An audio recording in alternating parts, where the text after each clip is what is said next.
like channel. Oke. Still love me tomorrow, Pak.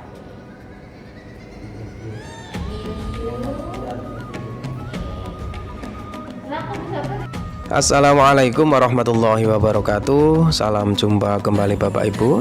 Untuk video kali ini nanti kami akan membahas mengenai 5 langkah praktis yang bisa kita laksanakan dalam rangka menghadapi kurikulum merdeka pada tahun ajaran 2022-2023. Jika kita nanti melaksanakan 5 langkah praktis ini, maka insya Allah pada penerapan di tahun ajaran baru tahun 2022-2023 nanti insya Allah kita sudah siap. Meskipun belum maksimal, tapi insya Allah kita bisa lebih maksimal dalam melaksanakan implementasi kurikulum merdeka di sekolah kita masing-masing.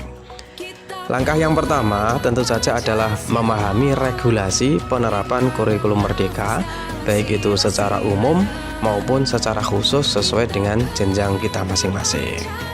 Pada langkah pertama ini nanti kita berusaha untuk memahami yang pertama adalah bagaimana karakteristik kurikulum merdeka.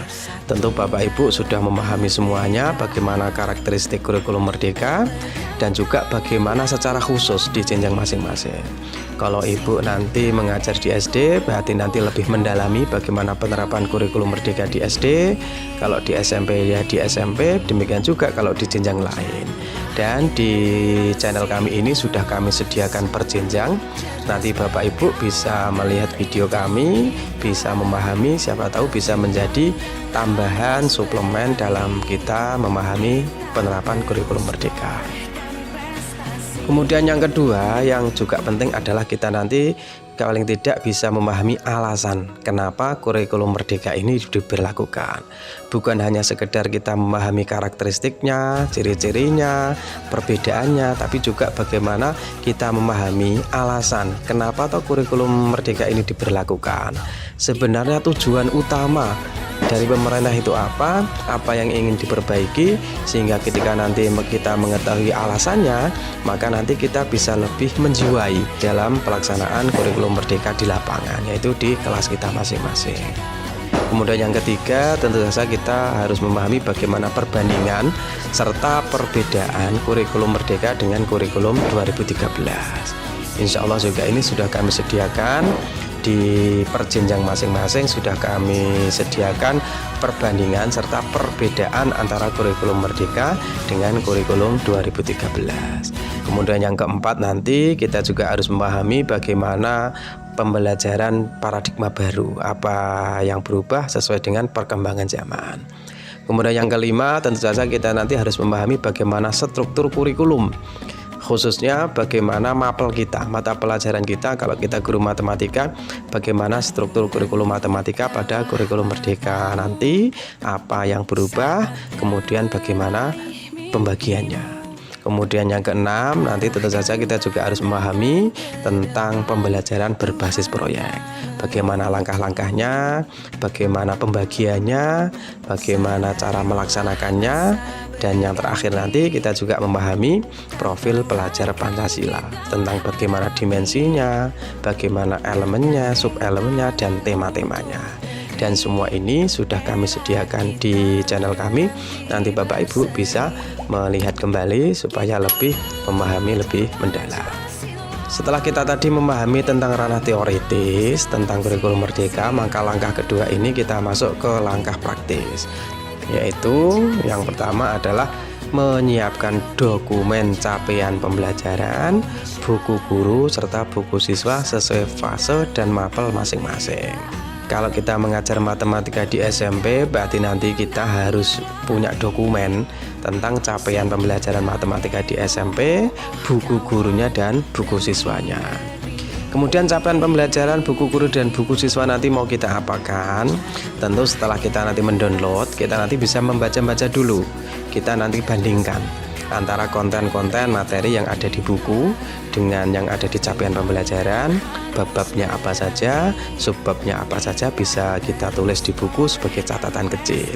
Kemudian nanti kita juga bisa membandingkan antara materi pelajaran di kurikulum Merdeka ini dengan materi pelajaran ketika di kurikulum 2013 nanti.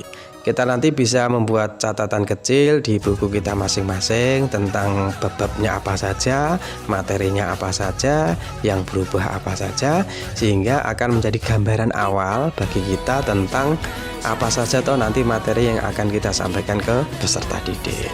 Karena sebenarnya langkah pertama bukan ini. Langkah pertama nanti sebenarnya adalah menganalisis capaian pembelajaran. Tapi ketika kita sudah melaksanakan langkah-langkah ini, punya dokumennya, melihat-lihat dulu, maka nanti ketika kita melaksanakan analisis capaian pembelajaran, insya Allah akan lebih mudah. Langkah berikutnya, langkah yang paling awal sebenarnya adalah menganalisis capaian pembelajaran. Capaian pembelajaran yang sudah kita download tadi, kalau bisa kita print supaya lebih mudah untuk menganalisis, untuk mengoret-ngoret. Nanti kita dari capaian pembelajaran itu nanti kita akan susun tujuan-tujuan pembelajaran.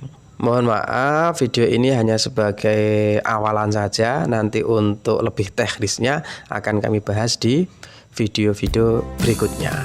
Kemudian nanti setelah kita memiliki tujuan-tujuan pembelajaran yang kita susun, kita ambil dari capaian pembelajaran, maka langkah berikutnya nanti kita akan menyusun alur tujuan pembelajaran. Alur tujuan pembelajaran itu apa toh? Alur tujuan pembelajaran ada langkah-langkah setelah urutan yang akan kita laksanakan dalam rangka menyampaikan tujuan pembelajaran.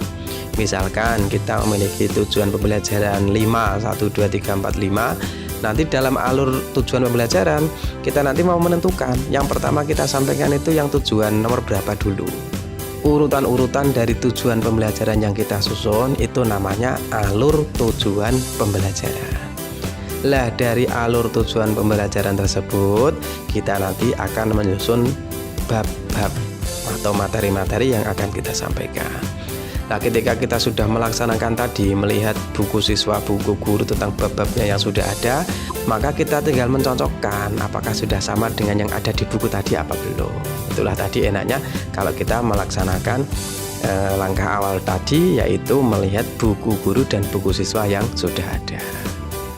Nah, setelah kita memiliki alur tujuan pembelajaran dan juga sudah tahu bab-bab yang akan kita ajarkan sesuai dengan novel kita masing-masing, maka langkah berikutnya nanti adalah menyusun perangkat ajar.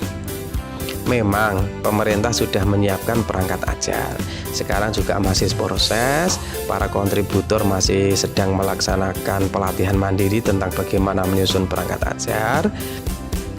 Meskipun pemerintah sudah menyediakan semua perangkat ajar, baik itu modul ajar, modul proyek, dan bahan ajar, tapi kita sebagai guru juga sebaiknya juga mengetahui tentang langkah-langkah menyusun perangkat ajar. Fungsi perangkat ajar yang sudah disediakan pemerintah itu sebenarnya fungsi utamanya adalah untuk menjadi gambaran kita sebagai guru.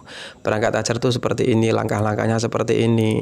Nah, ketika nanti kita masih tahap belajar, masih belum bisa menyusun perangkat ajar, maka kita boleh memakainya secara total. Tapi secara perlahan kita juga nanti belajar menyusun perangkat ajar sendiri, supaya nanti bisa benar-benar sesuai dengan kebutuhan peserta didik kita, sesuai dengan karakteristik satuan pendidikan kita masing-masing. Nah, seperti yang sudah kami sampaikan kemarin bahwa perangkat ajar itu ada 3. Yang pertama modul ajar, yang kedua modul proyek, dan yang ketiga adalah bahan ajar. Modul ajar adalah pedoman pembelajaran yang disusun secara sistematis untuk mencapai kompetensi tertentu dalam capaian pembelajaran. Kalau di kurikulum 2013 kemarin, modul ajar adalah yang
bagaimana kita nanti mengetahui jenis-jenis asesmen beserta fungsinya masing-masing.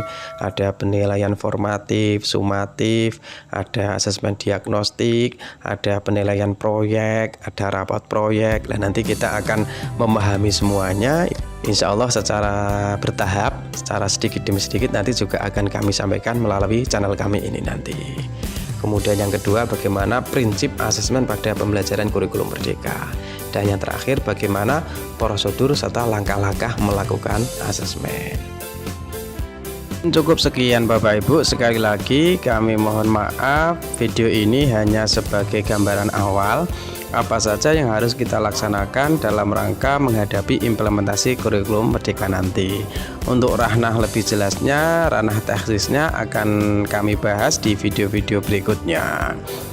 Yang penting sekarang Bapak Ibu menyiapkan capaian pembelajaran serta mendownload buku guru, buku siswa. Nanti Bapak Ibu lihat-lihat, baca-baca, ditulis materinya apa saja, bab-babnya apa saja.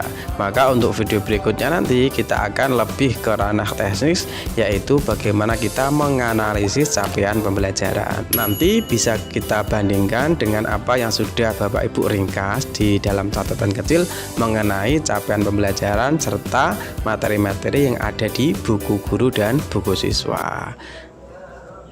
Mungkin cukup sekian saja Bapak Ibu. Terima kasih atas perhatiannya. Mohon maaf kalau kami ada salah. Assalamualaikum.